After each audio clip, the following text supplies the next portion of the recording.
Hello, everyone, and welcome back to 4pixels. Kimi and Coco are here with our guest Buttons and Layflay from Cacophony of Games, and we are continuing the letter. And Yes, we we've are. got a journal entry to read. Ooh. Uh,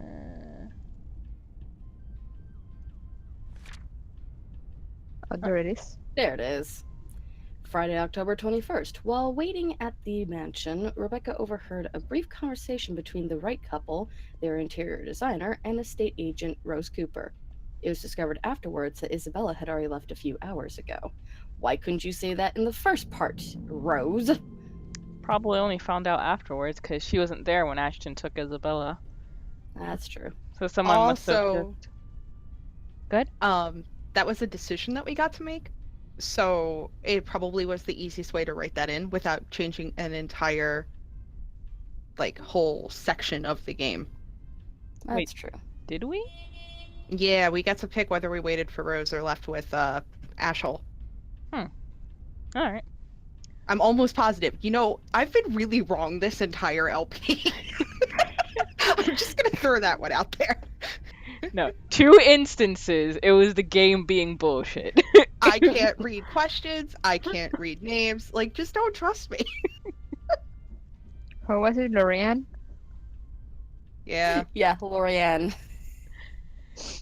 The entire visit took a whole 24 minutes, and my trip to the mansion, as it turns out, is a useless endeavor in itself. Isabel is no longer there, left shortly before I arrived. Or at least that's what the few staff who saw her assumed. None of them knew where she went, but I can take a few guesses. There are only a number of places in Luxbourne she frequents, and, well, she's never been the complex kind. It doesn't take a genius to figure it out. Still, it's odd she left on her own. She could have, at least, waited for Miss Cooper. It would have saved her having to pay the cab's fare twice today. And right after she was told to stay put. I mean, who does that? Oh, sod off! You don't own the road! In the end, all Miss Cooper could give me were a string of apologies for my trouble, and a request to let her know when I find Isabella. The whole affair didn't even last long. I probably spent more time traveling back and forth. Soon enough, I'm weaving my way back to downtown Luxbourne, worried sick, and on top of that, maybe a little annoyed. Whether at the unexpected turn of events or at Isabella herself, I'd rather not think about it for now. Not when I'm already running late for Zachary's film. Besides, I'm perfectly sure that's where I'll find her. As one would expect, people are already gathered at the movie house when I get to it. The small avenue where it's located has been closed off early from any passing traffic to make way for the avid moviegoers who are sure to crowd the venue. I have to park almost a street away and walk the remaining distance because of it. Looking for them has taken a while in the crowd this big, but I eventually spot them near the entrance. Thanks to Zachary, mostly. And like I've surmised, Isabella's with them. I knew it. Wasting no time, I march over their little group. Just stomp right on top of them. Mom mode activated. Words filled with concern tumble out of my mouth before I can stop myself. Isabella! Oh, thank goodness! Becca, you're just in time. An odd expression crosses her face as I hold it with both hands, but I ignore it in favor of getting a good look at her, forcing her to keep still and fix her gaze at me. Becca, you're squishing my face. How are you? Are you all right? Why wouldn't I be? There doesn't seem to be any visible injury, nor does she appear to be in pain. Apart from her confused frown at my question, she looks pretty much like how she would any other day. Even so, you can't really tell these things from Even so, you can't really tell those things with her at a first glance. The last time she got sick, she never bothered to call anyone, even me, who lives right next door. If I hadn't checked on her then, she probably would have died on her bed with the rest of us none the wiser. It's one thing we laugh about now, but moments like those also teaches you something about a person. If anything, it has given me more reason to constantly worry about her. And at the moment a familiar name comes up, I know my concerns right now aren't completely baseless. Rose called me earlier. Her expression swiftly changes, and gently as she can, Isabella pushes my hands away. Yet even before she says anything, I already have a hunch how this whole thing will play out. Oh, no, everything's good. Rose covered for me at work today. That's not what I'm talking about. How's your head? Then and there, the whole conversation goes down as I've imagined. She dodges my hand when I reach for the back of her head, intending to check the said injury myself. Even makes a show of hiding behind Zachary just to avoid me. Instantly, what's supposed to be a simple inquiry dissolves into a shameless game of tag. Shouting and chasing, like none of us can be bothered to act like the full-grown adults we're all supposed to be. Including Ashton. I won't put it past Isabella, but Ash, out of everyone? In fact, if that stupid smirk on his face tells me anything, he finds this whole mess amusing. Oh, for the love of... Isabella, this isn't a laughing matter. She did look pale when I saw her. Wow, thanks a lot, Ashton, you traitor. I'll get you back for this, just you wait. What? I'm just saying it as it is. If you mentioned this earlier, we wouldn't be having this conversation right now. There's a moment's pause. My hand stills midway as my attention shifts to Ashton and the words he leaves hanging between the four of us. He doesn't meet my eye. I don't think he's even aware of what he said. But the meaning in each syllable alone is clear. And they echo. They sting. They burn. I'm sorry, saw her? Yeah, they arrived together. Bella looked fine to me then. I don't know. Of course. Of course. Why else would Isabella leave on her own after being told to stay put? After that little chat about money this morning? Something close to silence falls while I mull over their words, both what's already been said and what's left unspoken. When I do find my voice, it only reeks with nothing but bitter, unpleasant thoughts. Thoughts I quickly stamp out before they surface. Thoughts I hide the best I can in the deepest part of my mind, locking it away for no one to see. Oh, that's good. At least she didn't have to travel alone, right? At least. Good. Yet try as I might, the green-eyed monster really rears its ugly head. Like it always does every time his gaze lingers a second longer. Every time he smiles in a manner far too gentle, far too sincere whenever he thinks no one can see. Every time my mind suggests his words mean more than they should. Every small little thing. Despite what he says, despite his tone. Look, you guys. For all I know, it may just be the same kind of fondness born from friendship. Maybe I'm simply overthinking like he often tells me, or maybe there really is something there. But in his short display of impatience, I know the whole of it just for show. After all, growing up together with him didn't teach me nothing about him. For whose sake is it this time, though? For him? For Zachary? For her? Or for me? That I can't tell. If she says she's okay, then there's nothing we can do about it. It's not like we can stop her either.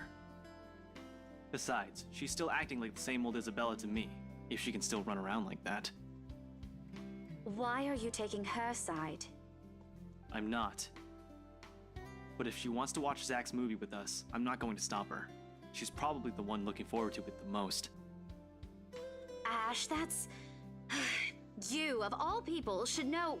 Tell you what, if I notice something amiss with her, I'll take her to the nearest hospital myself. Is that good enough for you? My mouth opens, then snaps shut almost as quickly, forming a thin, hard line instead. I can't respond, not because there's nothing to say. On the contrary, there's plenty. So many things I can use to reason and get him to agree. But because he speaks with much certainty, with much reassurance, it feels like there isn't even a choice. All I can give is a long, deep breath and a reluctant nod in the face of it. Before I can get a grip of myself and my own weakness, the mood immediately shifts and I'm being tackled into a hug. Thanks, Becca. It's always been you with him, isn't it? Did you say something? Me? Nothing. Don't mind me. A lie, obviously. What else can it be? Each and every smile, a tiny effort to keep things as they are, or so I tell myself. Little do I know, this is merely a preamble. It starts out quietly and without fanfare, amidst friendly jibes and harmless teasing, with a scrap of paper flitting harmlessly to the ground. One that looks suspiciously like a cheap Halloween prank, no matter how you look at it. And yet, despite how ludicrous it all is, Isabella stubbornly insists, as if our whole life depends on acknowledging the truth in her story. Well, You're little gonna bit. be a little surprised. Does she even realize how absurd she sounds right now? Crippins, even my students wouldn't fall for this. Isabella, aren't you taking this a bit too far? She doesn't give me time to regret nor think over my choice of words. From there, it escalates, grows into an argument too petty even for our standards as adults. Before we know it, one after another, harsh, scathing words are being spoken. It's not a joke! Will you guys listen to me first? I saw something in the house earlier. It stood right in front of me. If I hadn't gotten away, that thing might have... Right. And in broad daylight, Isabella. Even someone gullible would find the logic in that screwed up. There's also no way in hell that this supernatural shit is true. But it's real! What do you think I saw? A hallucination? A delusion? Didn't you say you fell down some stairs? So maybe Rebecca's right. It happened after, when I was trying to get away. I almost got stuck in the same room with that thing. We're all in danger. I thought you were my friends. Why don't you believe me? But someone has to be patient in all this, and however much my own has already been frayed earlier, there's no one else. Who else here can deal with someone selfishly acting like a kid? Like every other time, it has to be me. We are, and you know that. But this thing and that thing has got nothing to do with the other. When Rose called earlier, I thought she's just exaggerating. But based on what I'm seeing right now, maybe it's better if we really postpone this for now. Don't bother. Just like that, she cuts us off. slams the door right on our faces while my own temper flares before I can stop it. Although it falters briefly at the hard expression on her when she snatches the blasted paper from Ashton, I hold on to it. Regardless of how upset she appears, soured expression and balled fists, throwing a tantrum is simply unacceptable. For a grown woman at that. Words form at the tip of my tongue, ready. But before I can open my mouth and let all of it out, her feelings and mistakes be damned, Zachary raises a voice of his own. Guys! A warning. Precious perfect muffin. Yes. This was the instance in which we all just fell hard. A for Zach 2K18. Mm-hmm. A warning underneath the warm and hopeful beat in his voice. We all stop and look to him, and even my own anger subsides a little at his tone. Why don't we all calm down first? I'm sure Isabella has her reasons too. No need to be hard on her. And hey, ain't this supposed to be a happy get-together? To an outsider, it may sound like a desperate request, but Zachary has always been the one to keep a level head over petty squabbles. This time's no different. He knows what to say, and when he lets it fall, they only ring sharp and true. We haven't seen each other for months. I'd really love to know what y'all have been up to. I only ever get to talk to Bella over chat. Please. And as careful as he is with his own tone, it does make me feel ashamed. We're supposed to be here for him, to give what little support we can give, yet here he is, trying to keep 3 stubborn people from outright hashing it out in public. Later we can and will talk about it, of course. There's a proper time and place for it, and at the moment, my anger and whatever reprimands it carries no longer matter. Besides me, Ashton appears to have already caught on.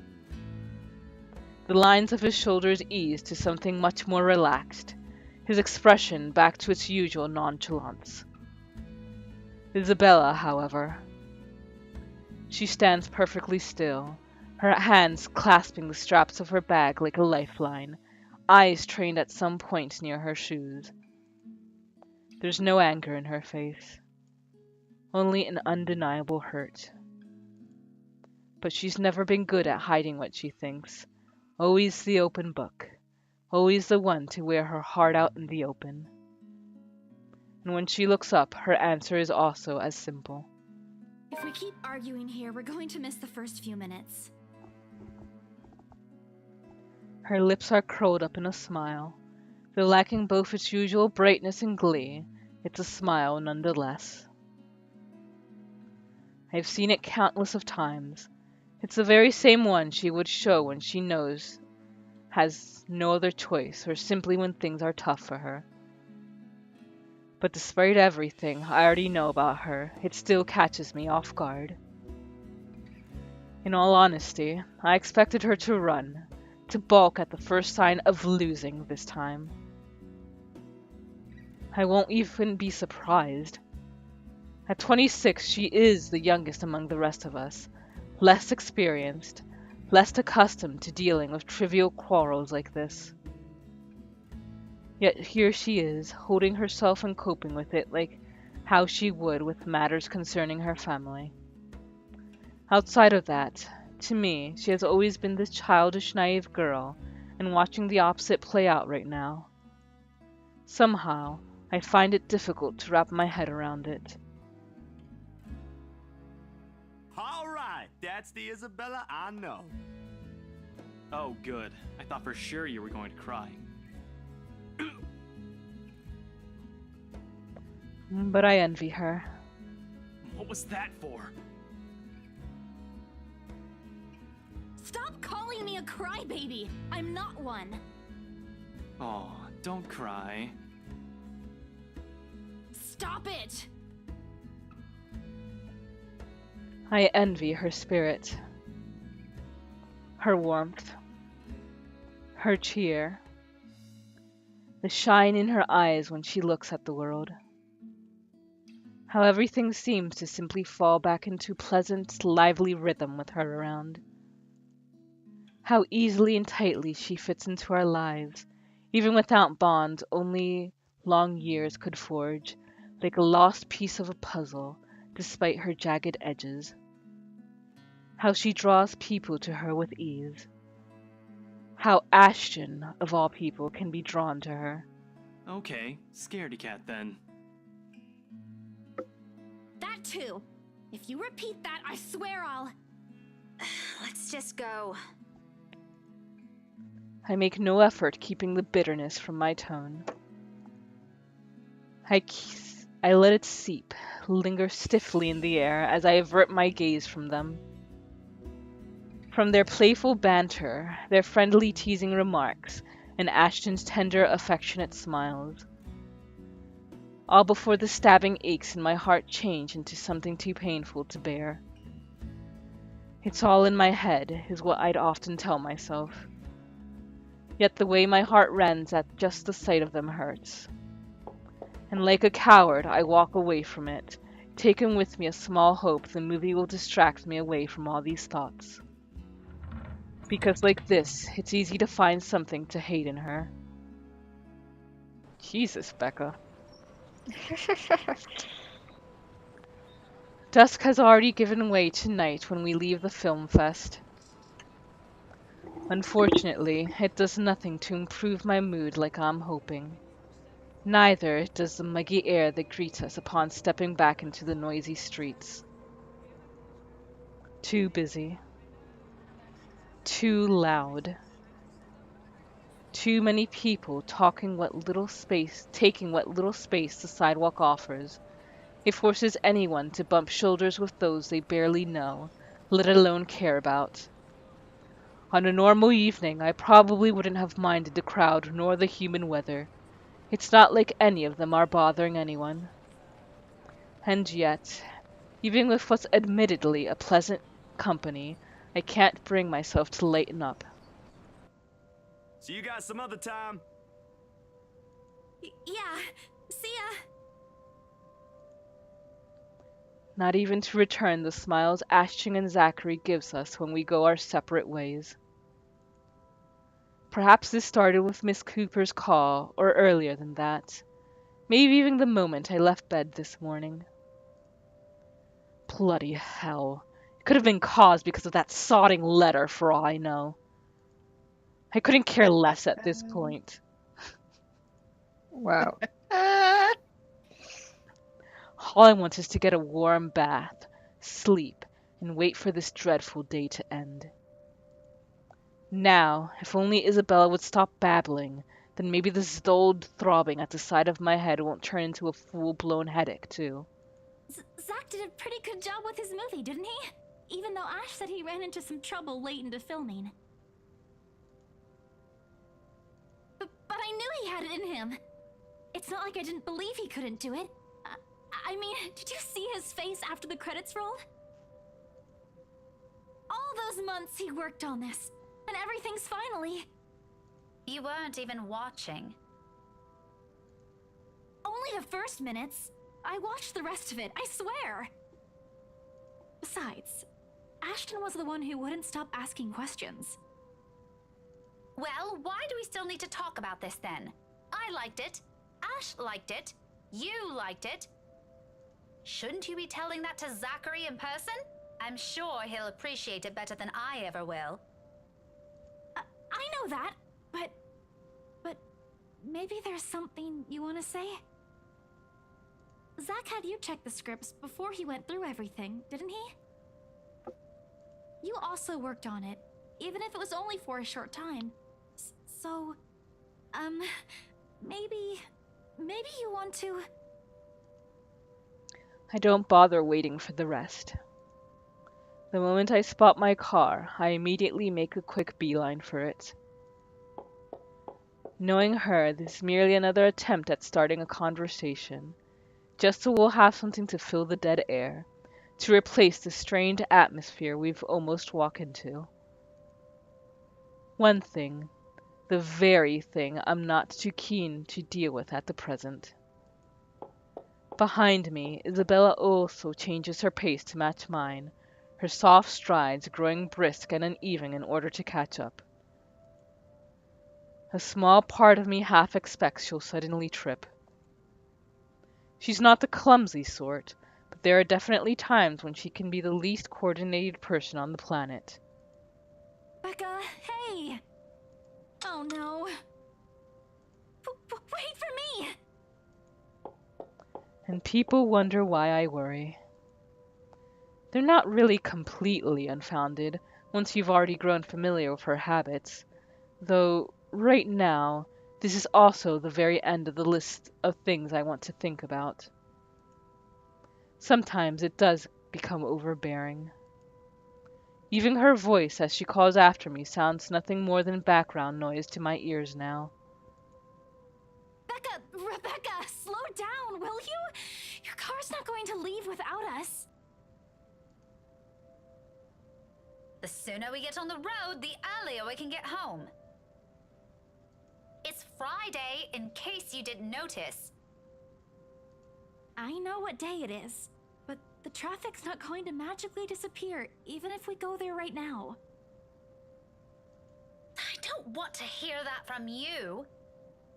Didn't you used to complain how horrendous the traffic is back home for you? Yeah? But that doesn't have anything to do with this, Becca. Okay. What do you want to do then? Wait it out? Walk? I just want to go home, Isabella.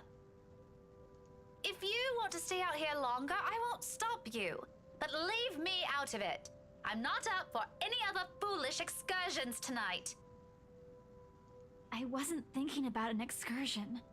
I want to go home too. It's already late. It's just that you've been in this prickly mood since earlier. Are you really okay? Was it the cold? Or did something happen at school? Do you want to talk about it? A long pause follows, and it holds everything she's been meaning to ask from the very start. I'm in no mood, but all the same, my hand stops short of unlocking my car, and my grip on the handle tightens. I can feel her eyes boring on me, waiting, hoping patiently for any signs I'd give in. She's the same as Zachary. They're bad liars. But when you talk to people like that, if you're not careful, they often leave you with no other choice but to admit the truth. Those exact same ones I can't voice. Despite my lack of response, she pushes on, surprisingly. This time her tone is quieter, more tentative than usual. Was it because of the letter? It's a well-meaning question, much like the rest of this talk, yet something in how she says it irks me. If it is, I'm really sorry. I didn't mean to cause a scene. I did see something in the mansion, though. I wasn't lying about that. Wherever she wants to take this, I no longer want to hear a word of it. Not at this minute. Preferably never. Especially when there are already a million other things buzzing and prodding inside my head. Sometimes my patience can only be tried for so long. Becca, you need to tone it down. Like, holy fuck. I'm pretty sure this is because we hit every wrong answer with her in the first chapter, but still, holy shit. I kind of think so too, but damn. I'm Still, saying, She's she's so she seemed nice. fuck. She needs to stop being a bitch. Yeah. This one seems the nicer option. Yeah. It's not Isabella's fault that you're being a prick. Nope. Yeah. I understand you're Scottish, but damn. So everyone in agreement with this? yeah. Yeah. Yep. and during the open house, even if there were a lot of people around, there were weird things happening. Good. Oof. Slowly will get back up there. I don't know if there was anyone else who noticed, but I heard things. Sound familiar, Becca? I'm sure it wasn't because I fell down the stairs. Even before that, in the attic, Isabella. Yeah? A pause, though I don't let it last, only to give myself a small window to breathe before I lay down the words between us with as much restraint my patience allows. Which is not much after everything. I can only hope Isabella will simply take them as they are. She can be stubborn as a mule when she wants to be. This kind of conversation tonight. Look, it's been a long day. I think this cold also caught up with me, and I'm really exhausted. Can we talk about this some other time? She blinks, and although disappointment flashes momentarily in her face, she gives me a curt nod. A relief enough for me, perhaps the first time I've genuinely felt it today. As unpleasant as this day has been, seeing something go the way I've anticipated takes the edge out of it. Even if lying through my teeth had to go with it. Oh, alright. You should have just said so. I told you should have taken a full week off. Were you able to get the meds I brought you, though? Do you need anything? I could drop by the pharmacy for you. Yeah, no need to fuss. A good night's sleep is all I need. I've been busy the whole day. I guess I should have listened to you and taken it easy. But we have exams to prepare for. It's one or the other, you know? I knew it! Here I thought you were just upset about something. Well... Even Ash looked a little bit worried about you. It's fine. Let's just head home, okay?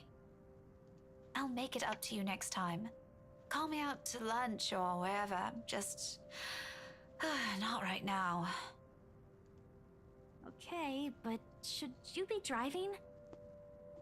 If you want, I can call a taxi for us. You'll hate paying the extra fees, but you'll be able to get some rest on the way home.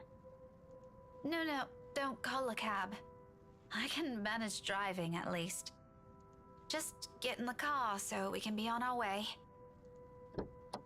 I'm already opening the door and climbing into the seat before she can protest. Left with no other choice, she follows inside shortly. I obey with a bit of reluctance. The guilt from this will eat at me later, but for now, these little falsehoods are mine to bear and hide under. For now, this is the better choice. Better than pretending she doesn't exist or giving her vague answers. Certainly better than harsh words and outright lashing out at her. I can find a little comfort in that. And with that, we will end this episode right here. Thank you guys for joining us, and see you next time. Bye-bye. Bye-bye. Bye.